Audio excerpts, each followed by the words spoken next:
Bismillahirrahmanirrahim. يا أيها الذين آمنوا ادخلوا في السلم كافة.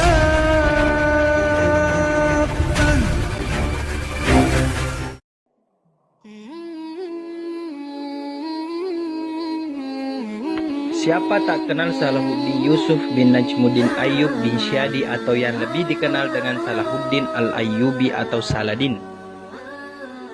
Salahuddin Al-Ayyubi adalah laki-laki dari kalangan non-Arab. Lahir pada tahun 1138 Masehi di kota Tikrit, Irak, kota yang terletak antara Baghdad dan Mosul. Sebelum kedatangan Salahuddin Al-Ayyubi, Mesir merupakan wilayah kekuasaan kerajaan Syiah, Daulah Fatimiyah. Kemudian pada masa berikutnya, dinasti Fatimiyah yang berjalan stabil mulai digoncang pergolakan di dalam negerinya. Orang-orang Turki, Sudan, dan Maroko menginginkan adanya revolusi.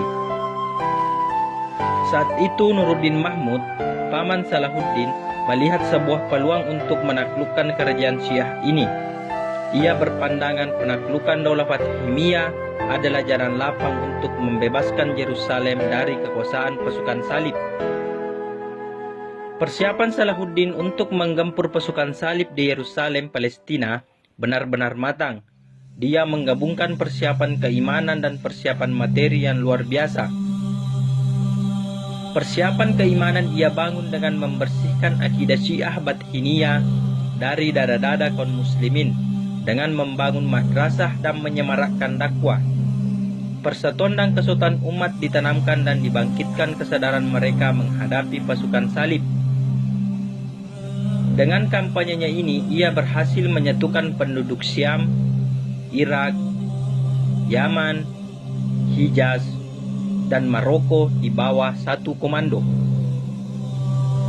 Dari persiapan non-materi ini, terbentuklah sebuah pasukan dengan cita-cita yang sama dan memiliki landasan keimanan yang kokoh. Dari segi fisik, Salahuddin mengadakan pembangunan markas militer, benteng-benteng perbatasan, menambah jumlah pasukan, memperbaiki kapal-kapal perang, dan membangun rumah sakit. Pada tahun 580 Hijriah, Salahuddin menderita penyakit yang cukup berat.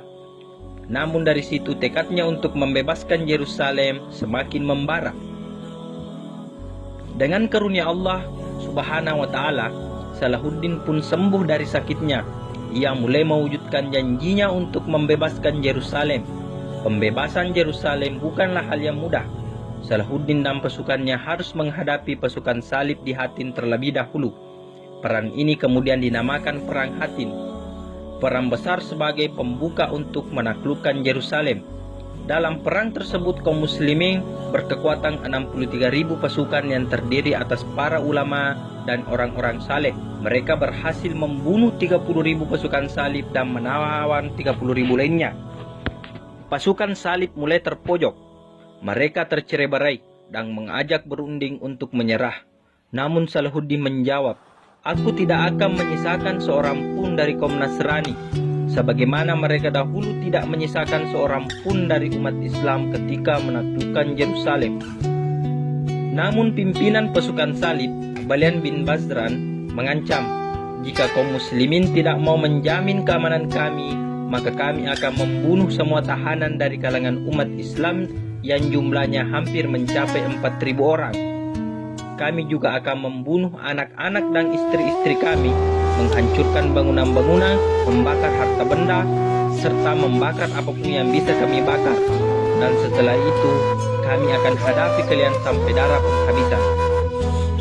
Satu orang dari kami akan membunuh satu orang dari kalian. Kebaikan apalagi yang bisa engkau harapkan?" Inilah ancaman yang diberikan pasukan salib kepada Salahuddin dan pasukannya. Salahuddin pun mendengarkan dan menuruti kehendak pasukan salib dengan syarat setiap laki-laki dari mereka membayar 10 dinar, untuk perempuan 5 dinar, dan anak-anak 2 dinar. Pasukan salib pergi meninggalkan Yerusalem dengan tertunduk dan hina. Kaum muslimin berhasil membebaskan kota suci ini untuk kedua kalinya. Tindakan Salahuddin yang mengurungkan niat membantai tentara salib serta penduduk Kristen di kota itu sangat dihargai dan dihormati lawannya, terutama dari Raja Richard I Inggris yang lebih dikenal sebagai Richard the Lionheart.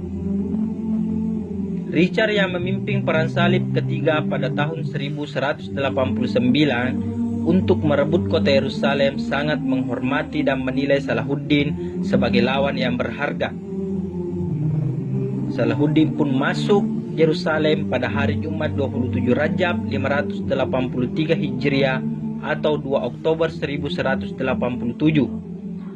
Kota tersebut kembali ke pangkuan umat Islam setelah 88 tahun dikuasai oleh orang-orang Nasrani. Kemudian ia mengeluarkan salib-salib yang terdapat di Masjid Al-Aqsa, membersihkannya dari segala najis dan kotoran, dan mengembalikan kehormatan masjid tersebut.